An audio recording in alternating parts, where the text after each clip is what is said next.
नमस्कार दोस्तों, Prayagraj study point YouTube channel में आपका स्वागत है।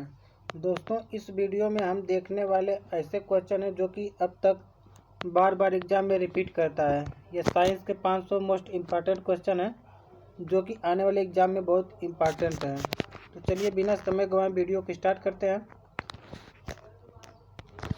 देखते हैं, सबसे बड़ी आंखें किस स्तनधारी प्राणी की होती है? तो हिरन की होती है। कार्बन डाइऑक्साइड के उत्सर्जन में सर्वाधिक योगदान करने वाला देश कौन सा है? तो संयुक्त राज्य अमेरिका है। निम्नलिखित में से किस उद्योग में अभ्रक कच्चे माल के रूप में प्रयुक्त होता है? तो विद्युत उद्योग में। विद्युत प्रेस का आविष्कार किसने किया था? तो हेनरी सीले ने। और प्रेशर कुकर में खाना जल्दी पक जाता है, क्यों? तो क्योंकि प्रेशर कुकर के अंदर का दाब अधिक होता है और दाब बढ़ने पर जल का क्वथनांक क्या होता है? तो जल का क्वथनांक बढ़ता है। प्रत्येक क्रिया के बराबर व विपरीत दिशा में एक प्रतिक्रिया होती है। यह न्यूटन का कौन सा नियम है? तो न्यूटन का तीसरा नियम है। देखते हैं नेक्स्ट। तो तांबा यानी कॉपर का शत्रु किसे कहा जाता है? तो गंधक यानी सल्फर को कहा जाता है। उगते व डूबते समय सूर्य लाल प्रतीत होता है, तो लाल रंग का प्रकीर्णन के कारण। लाल रंग के प्रकीर्णन के कारण यहाँ पर है।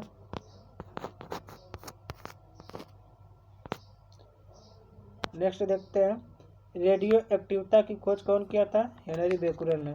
दो समतल दर्पण एक दूसरे से 60 डिग्री के कोण पर झुके हुए हैं। इनके बीच रखी एक गेंद के प्रतिबिंबों की संख्या कितनी होगी? तो 5 होगी। अगर 60 डिग्री पे झुका रहेगा दो समतल दर्पण, तो उनसे बनने वाले प्रतिबिंबों की संख्या 5 होगी। पानी के अंदर हवा का एक बुलबुला अवतल लेंस की तरह कार्य करता है और इकाइयों की समस्त व्यवस्थाओं में किस इकाई की मात्रा समान होती है? तो विशिष्ट गुरुत्व की। और यदि कोई मनुष्य समतल दर्पण की ओर 4 मीटर पर सेकंड की चाल से आ रहा है, तो दर्पण में मनुष्य का प्रतिबिंब किस चाल से आता हुआ प्रतीत होता है? तो 8 मीटर पर सेकंड। यानी जिस चाल से दर्पण की तरफ मनुष्य जाएगा, उसकी दोगुनी चाल से दर्पण की तरफ से आता हुआ दिखाई देता है। देखते हैं नेक्स्ट। तो कारों, ट्रकों और बस ड्राइवर की सीट के बगल में कौन सा दर्पण लगा होता है? तो उत्तल दर्पण लगा होता है। ऐसे तत्व जिनमें धातु और अधातु दोनों के गुण पाए जाते हैं तो उपधातु कहलाते हैं। वनस्पति विज्ञान का जनक किसे कहा जाता है? तो थियोफ्रेस्टस को कहा जाता है। निम्नलिखित में से किसमें ध्वनि की चार्ज सबसे अधिक होती है? तो इस्पात में। एक व्यक्ति घूमते हुए स्टूल पर बाहें फैलाए खड़ा है। एकाएक वह बाहें सिकोड़ लेता है तो स्टूल का कोणीय वेग क्या होगा? तो कोणीय वेग बढ़ जाएगा। और चंद्रमा पर एक बम विस्फोट होता है, इसकी आवाज़ पृथ्वी पर क्या सुनाई देगी? तो सुनाई नहीं देगी। देखते हैं नेक्स्ट। चंद्रमा पर वायुमंडल न होने का कारण क्या है? तो पलायन वेग।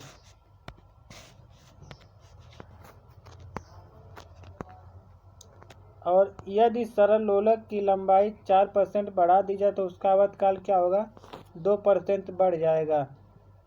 और एक लड़की झूला झूल रही है, उसके पास एक अन्य लड़की आकर बैठ जाती है, तो झूले का आवर्तकाल क्या होगा? तो झूले का आवर्तकाल अपरिवर्तित रहेगा। लेकिन यदि एक लड़की झूला झूल रही है बैठकर, यदि वह खड़ी हो जाए तो उसका जो आवर्तकाल होगा घट जाएगा। नेक्स्ट देखते हैं, हम रेडियो की घुंडी घुमाकर विभिन्न स्टेशनों के प्रोग्राम सुनते हैं, यह संभव है किसके कारण? तो अनुनाद के कारण। वेंचुरीमीटर से क्या करता है? तो वेंचुरीमीटर से जल के प्रवाह की दर को मापा जाता है। चौराहों पर पानी के फुहारे में गेंद नाचती है, क्यों? क्योंकि पानी का वेग अधिक होने से दाब घट जाता है। यदि द्रव्यमान परिवर्तित हुए बिना पृथ्वी अपनी वर्तमान त्रिज्या की सिकुड़ कर आधी रह जाए तो दिन कितने का होगा? तो दिन जो होगा 12 घंटे का हो जाएगा। नेक्स्ट देखते हैं, यानी पृथ्वी की त्रिज्या को आधा कर दिया जाए बिना द्रव्यमान को परिवर्तित किए हुए, तो जो समय होगा 24 घंटे का होता है वह 12 घंटे का हो जाएगा। नेक्स्ट देखते हैं, यदि किसी पिंड को 11.2 किलोमीटर पर सेकंड के वेग से फेंका जाए तो वह पृथ्वी पर कभी वापस नहीं लौटेगा। उपग्रह में समय ज्ञात करने के लिए अंतरिक्ष यात्री क्या प्रयोग करते हैं? तो स्प्रिंग घड़ी का प्रयोग करते हैं। और यदि पृथ्वी की त्रिज्या 1% कम हो जाए किंतु द्रव्यमान वही रहे तो पृथ्वी तल का गुरुत्वीय त्वरण जो होता है वह 2% घट जाएगा। और दाब का मात्रक क्या होता है? तो दाब का SI मात्रक पास्कल होता है। खाना बनाने का बर्तन होना चाहिए तो उच्च विशिष्ट ऊष्मा का और निम्न चालकता का। झरने में जब जल ऊंचाई से गिरता है तो उसका ताप क्या होता है? तो उसका ताप बढ़ जाता है। केल्विन तापमापी में बर्फ का गलनांक कितना होता है? तो 0 केल्विन होता है। कितना होता है? 0 केल्विन होता है। नेक्स्ट देखते हैं दोस्तों, ये वन लाइनर क्वेश्चन जो कि हर एग्जाम में रिपीट करता है। बॉटनी शब्द की उत्पत्ति किस भाषा से हुई है? तो ग्रीक भाषा से। और क्यूरी किसकी कहे? तो क्यूरी रेडियोधर्मिता की इकाई है। किस रंग की तरंग दैर्ध्य सबसे कम होती है? तो बैंगनी रंग की तरंग दैर्ध्य सबसे कम और लाल रंग का तरंग दैर्ध्य सबसे अधिक होता है। रेफ्रिजरेटर में रखे रेफ्रिजरेटर का दरवाज़ा खोल दिया जाए तो कमरे का ताप क्या होगा? तो बढ़ जाएगा। इंद्रधनुष में कितने रंग होते हैं? तो इंद्रधनुष में 7 रंग होता है। सेकेंडरी लोलक का अवधकाल कितना होता है? तो 2 सेकंड होता है। भारतीय विज्ञान संस्थान कहाँ है? तो भारतीय विज्ञान संस्थान बंगलौर में स्थित है। पराध्वनि विमानों की चाल होती है तो पराध्वनि विमानों की चाल ध्वनि की चाल से अधिक होती है। नेक्स्ट देखते हैं, भू स्थित उपग्रह की पृथ्वी तल से ऊंचाई कितना होता है? तो 36,000 किलोमीटर। चिकित्सा शास्त्र के विद्यार्थियों को किसकी शपथ दिलाई जाती है? तो हिप्पोक्रेटस की। अब कार में रेडिएटर का कार्य क्या होता है? तो कार में रेडिएटर का कार्य इंजन को ठंडा करना। और मनुष्य के शरीर का ताप कितना होता है? तो 37 डिग्री सेंटीग्रेड होता है। दूर दृष्टि से पीड़ित व्यक्ति को निकट की वस्तुएं दिखाई नहीं देती हैं। इसमें उल्टा होता है। दूर दृष्टि दोष में दूर का दिखाई देता है, नज़दीक का नहीं दिखाई देता है। और निकट दृष्टि दोष में निकट का दिखाई देता है, दूर का दिखाई नहीं देता है। किताब के ऊपर रखे किसी लेंस को ऊपर उठाने पर यदि मुद्रित अक्षरों का आकार बढ़ता हुआ दिखाई देता है तो लेंस कौन सा लेंस होगा? तो उत्तल लेंस होगा। यदि किसी लेंस के अक्षरों का आकार छोटा दिखाई दे तो लेंस कौन सा लेंस होगा? अवतल लेंस होगा। तारे टिमटिमाते किसके कारण? तो अपवर्तन के कारण। नेक्स्ट देखते हैं, निम्नलिखित में से कौन सा एक आवेश रहित कण है? तो न्यूट्रॉन। न्यूट्रॉन जो होता है ये आवेशहीन होता है। इलेक्ट्रॉन पर निगेटिव चार्ज होता है और प्रोटॉन पर पॉजिटिव चार्ज होता है। पौधों की आंतरिक संरचना का अध्ययन क्या कहलाता है? तो शारीरिकी कहलाता है। निम्न में से किस रंग का अपवर्तनांक सबसे अधिक है? तो बैंगनी रंग का अपवर्तनांक सबसे अधिक होता है। यानी लाल रंग का अपवर्तनांक सबसे कम और बैंगनी रंग का अपवर्तनांक सबसे अधिक होता है। और लाल रंग का तरंग दैर्ध्य सबसे अधिक, बैंगनी रंग का तरंग दैर्ध्य सबसे कम होता है। इसमें बिलानुपात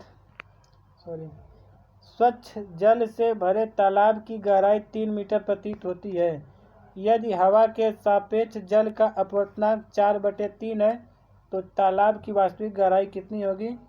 तो 4 मीटर हो जाएगी। कितना होगा? तो इसको 4/3 मल्टीप्लाई बाय 3 करेंगे, 3 से 3 कट जाएगा। अपवर्तनांक इसका जो हो जाएगा, जो वास्तविक गहराई होगी 4 मीटर हो जाएगी। नेक्स्ट देखते हैं, लेंस की क्षमता का मात्रक क्या होता है? तो डायोप्टर होता है। रडार की कार्यप्रणाली किस सिद्धांत पर कार्य करता है?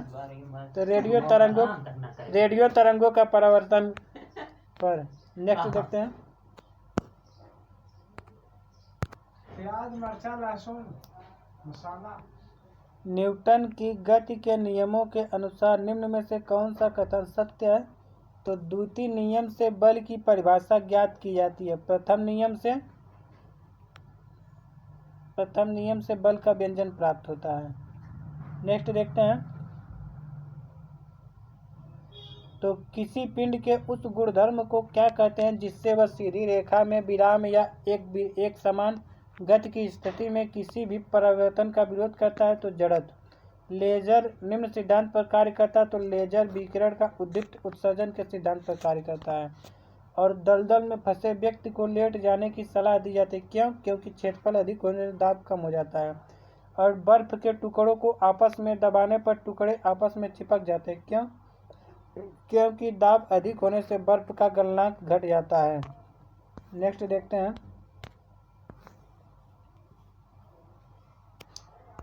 मोटर कार में शीतलन ये तंत्र किस सिद्धांत पर कार्य करता है? तो केवल संवहन के सिद्धांत पर कार्य करता है। जीवित प्राणियों के शरीर में होने वाली निम्नलिखित में से कौन सी एक प्रक्रिया पाचक प्रक्रिया है तो प्रोटीनों का एमिनो अम्लों में विघटन। एक टेलीविजन में दूरस्थ नियंत्रण के लिए किस प्रकार के वैद्युत चुंबकीय विकिरण का प्रयोग किया जाता है? तो हर्ट्ज या लघु रेडियो तरंगों का। मीथेन जिसमें वायुमंडल उपस्थित था, तो मीथेन जो होता है वो बृहस्पति ग्रह में पाया जाता है। किसमें? बृहस्पति ग्रह पर मीथेन उपस्थित है। प्रोटीन के पाचन में सहायक एंजाइम कौन सा? तो ट्रिप्सिन। उन देशों में जहाँ के लोगों का मुख्य खाद्यान्न पालिश किया हुआ चावल है, लोग पीड़ित होते हैं, तो बेरी से। मांसपेशियों में निम्नलिखित में से किसके एकत्र होने से थकान होती है? तो लैक्टिक एसिड। नेक्स्ट देखते हैं। तो प्रकाश वर्ष क्या होता है? तो प्रकाश वर्ष एक वर्ष में प्रकाश द्वारा तय की जाने वाली दूरी होती है। समुद्र की गहराई नापने के लिए किसका प्रयोग किया जाता है? तो फाइडोमीटर का। और कंप्यूटर की ऐसी चिप्स किस पदार्थ की बनी होती है? तो सिलिकॉन की। और वह काल्पनिक रेखा जो फोकस एवं पोल से गुजरते हुए गोलाकार दर्पण पर पड़ती है कहलाता है मुख्य अक्ष। अगर किसी वस्तु का फोकस अवतल दर्पण पर पड़ता है तो उसकी छाया कैसी बनेगी? अनंत बनेगी। वह धातु जो अम्ल एवं क्षार के साथ क्रिया करके हाइड्रोजन गैस निकालती है, तो जिंक है।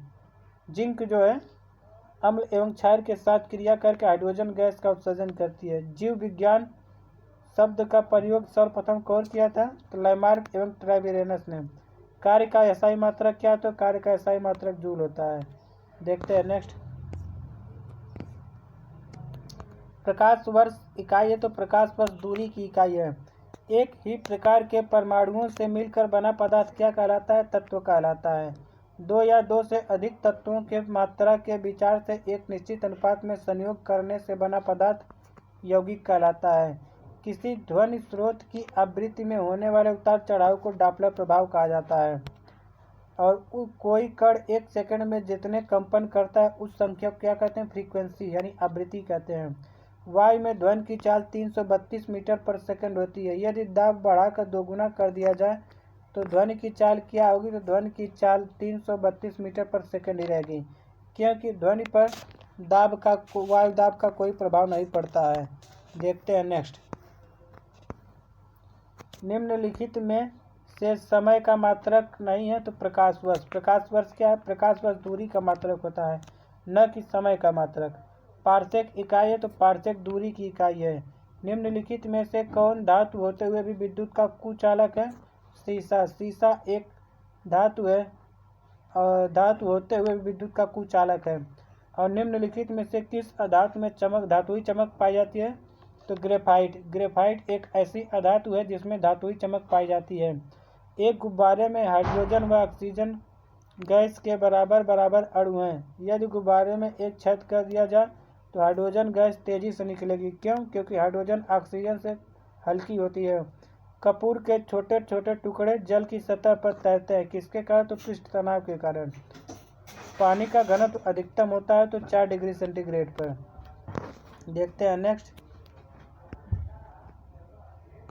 यदि दो उपग्रह एक ही वृत्ताकार कक्षा में चक्कर लगाते हैं तो उनका वेग क्या होगा? समान होगा।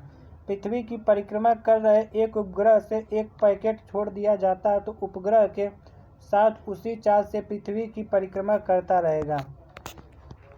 यानी अंतरिक्ष में उपग्रह से कोई पैकेट छोड़ दिया जाए तो जो पैकेट होगा उसी स्पीड से उपग्रह के पीछे पीछे चलता रहेगा। निम्नलिखित में से कौन एक यौगिक? तो अमोनिया। अमोनिया क्या एक यौगिक होता है। यंग प्रत्यास्थता गुणांक का एसआई मात्रक क्या होता है? तो न्यूटन प्रति मीटर इसका है। कैंडिला किसका मात्रक है? कैंडिला ज्योति तीव्रता का मात्रक है।